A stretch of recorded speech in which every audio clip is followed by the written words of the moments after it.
Hi.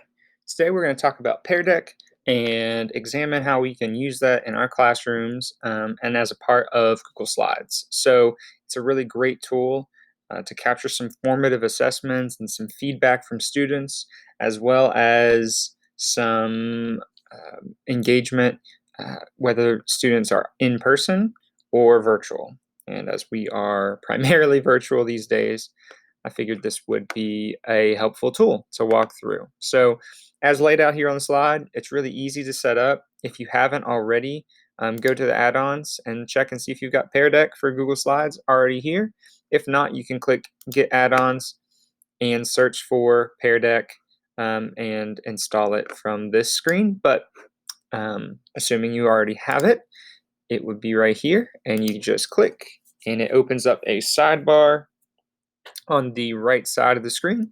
It may take a minute to open, but at this point now you've got access to all of the tools that you may possibly want. Um, they have a great template library, and we're going to walk through that in a second. You can also ask specific questions for students, text, multiple choice, number.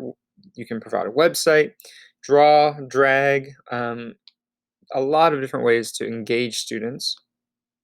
You can add your own audio to a slide so that they can hear your narration or specific audio that you believe would be important for them. And so we're just going to go ahead and get started by looking at their template library. They've got some great templates to help you identify different elements within a lesson and different ways you might want to create engagement. So bell ringers, assessments, activities, transitions, reflections, and these are based on sort of timing within a lesson. But also there's some critical thinking slides that they provide, social emotional learning, and subject areas. So there are specific pieces and parts for every single area that you may want. So if you're not really sure where to start, or you kind of need a little push or guidance in terms of what you need, this is a great place to start. So let's hop into math and see. There are some different questions that you can ask and answer, and these slides are editable, so you can add your own images or your own questions. So let's go ahead and add this graph. And so once you click it, it takes a minute, but it will show up here. And so at this point, you can actually change this text, click on it, and edit it so that it has the question that you want to ask. Y equals 2x minus 1. So asking students to then graph that. They might put some dots and draw a line. However you want them to do that, this would be a very easy way to kind of build in some engagement that allows students to draw a graph, which would be really hard to do in any other way. It's very hard to show the ability to spatially plot out a graph in a Zoom or Google Meet chat. So this is, again, a great tool to do that.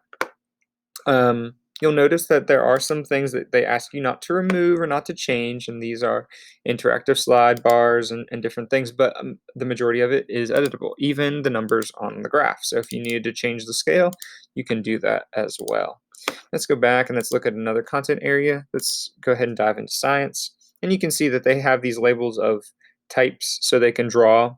You can fill in missing information on the periodic table. So if we clicked on that, it's a really great way to manage this side of it. So if they are memorizing the periodic table for whatever reason, you have the ability to go in and remove some elements or numbers or whatever, and hopefully they would be able to then fill it in and they can draw anywhere. So that opens it up for them to put anything they want. They can draw atoms, they can do a distance versus time graph. Again, all of these can be edited and made to fit whatever you might want it to fit. Maybe there's a lab overview. You could turn these into text slide, asking questions. Again, there are a lot of different options, and these templates for me help me think through what kind of questions could I ask and what kind of questions do I want to ask. Let's go into the social emotional learning. So there are some other opportunities here to add slides at the end or the beginning. Um, so just an instruction slide is basically just a text slide or an information slide for students. A drawing slide, again, would be one that they can draw an image or text on their device. A draggable, let's go ahead and add this stress check for students. And so this is a different type of student response that they can do. And basically what they will get is they'll get an icon that they will be able to drag and place. And so you'll be able to see where each student drags. Oh, I'm in a good space. I can focus. Something's bothering me, but I can still focus. Or I can't manage my emotions or behaviors right now. I'm really upset. And so by understanding where students are, you can address their needs from a social emotional context. But again, this is brought about by students dragging the icon and placing it in a specific spot. Again, you could rename all of this. You can add new text. You can create a new title. You can swap out these images so that they are something different. So again, you've got a lot of different options in terms of editing. But let's go ahead and start this lesson. So when we click start this lesson, this assumes that we wanted to create something new here and begin our lesson. Now you can create a student pace mode. This is great for asynchronous learners. So you might want to make a copy of a presentation in Pear Deck. And so create one that's student paced and one that's instructor paced to meet the needs of both students. But in student pace mode, it allows you to get all the power of the Pear Deck engagement, and they are able to go through the slides at their own pace so that they are able to work through it wherever they are. And they may be able to get through it a little bit faster because there's less explaining, which is why adding those audio files would be really important if you wanted to do something student paced, where you could provide your own instruction on each slide so that students got the same information. Now, in an instructor paced activity, if you're connected with your students in real time, virtually, or if they're in person, you can guide them through that synchronously. So let's go ahead and click on that. Now we'll note that as this may take a second to pull up, so let me reload it here.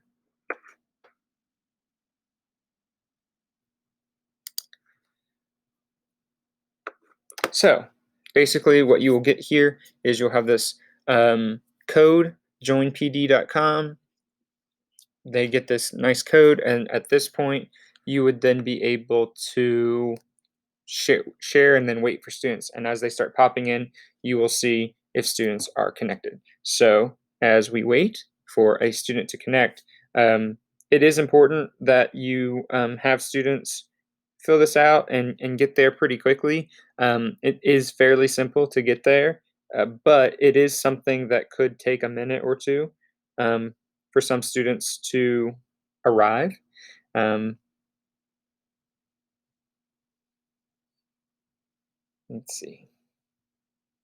It may take just a moment. All right, so we've got a student in our class today. And so at that point, once you have the number of students that you're expecting, you can start the class. And now you're presenting. So you can see on the screen, this is what it looks like when you are presenting. If you want a new prompt, you can actually ask a prompt. The students wouldn't be able to see it, but you can just say, here. And now that you've added this prompt, it will prompt the students to answer it. Even though we didn't include it in our original slide, it does add it. You can show responses at this point, so you can see, oh, yes, they are here, or no, they are not. So we can get a quick tally, so you can show or hide the responses, depending on how you want to feel. If you want to lock the screen, so you're like, I don't really want them to move on, you can lock them so the students can't interact. So it looks like we've got one of one has shown up and they've been here, and we've got our response in, so we're ready to move on. So we can click and move to the next slide. So now at this point, we've got another prompt here to graph our slide.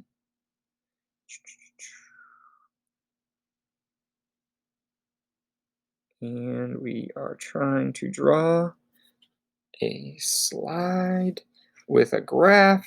And so we've got a student who is participating. And at this point, you can show the participation to see a rough idea of what the student response is. And you can scroll through those. And they would overlay on this so you can get an idea of, hey, who got it, who did not. It makes it really quick. You can also do a grid layout. So if you want to see all of them separately at once, you can do that as well. This is the overlaid version, so you have some different options. In the list, it usually scrolls down if you have more than one response. Let's go ahead and hide that. And it looks like we're done. So I hit the arrow button to go to the next slide. We've got the periodic table. We didn't remove anything out, but we have the opportunity now to draw, and we can circle the hydrogen symbol if that's what we want to ask, and that could be a verbal question that we want to do. We could change the question. Again, lots of options as we roll through this. So we can go to the next slide. We can do the stress check. And so for a student, they're able to drag a bar across the screen to match where they are, so that if we see that they are struggling a little bit, we can now see that in a way that is very anonymous to everyone else, so that you can kind of see where everyone's at without making anyone feel uncomfortable with identifiable information being shared. So again, another great way for students to share. So again, this is a great tool. When you're finished, you can make it full screen. You can open it. You can turn on student pace mode if you wanted to. If you wanted them to finish your the Pear Deck on their own, or you can end the session, which is what we're going to do right now. If we want to review the student responses later, we'll definitely want to make sure that we've got a name. And we will save it, end, and publish. If you publish takeaways, this will create a Google Doc for each student in your session and share it with them automatically, so that they will be able to then see what they answered and how they responded to every question that you asked. So it's just like an extra way for them to get the notes that they've already taken during the lesson. So again, some really great ways to use this if you wanted to. I'm not going to publish takeaways for right now. So we will just end the session at this point and exit, and we're done. And so then we end up back at our Google slide. So hopefully you found this helpful. I know that there's a lot of different pieces, and we kind of moved fairly quickly, but I just wanted to show you some of the examples and ways that you can use Pear Deck in your classroom and design it in a way that makes the most sense for you.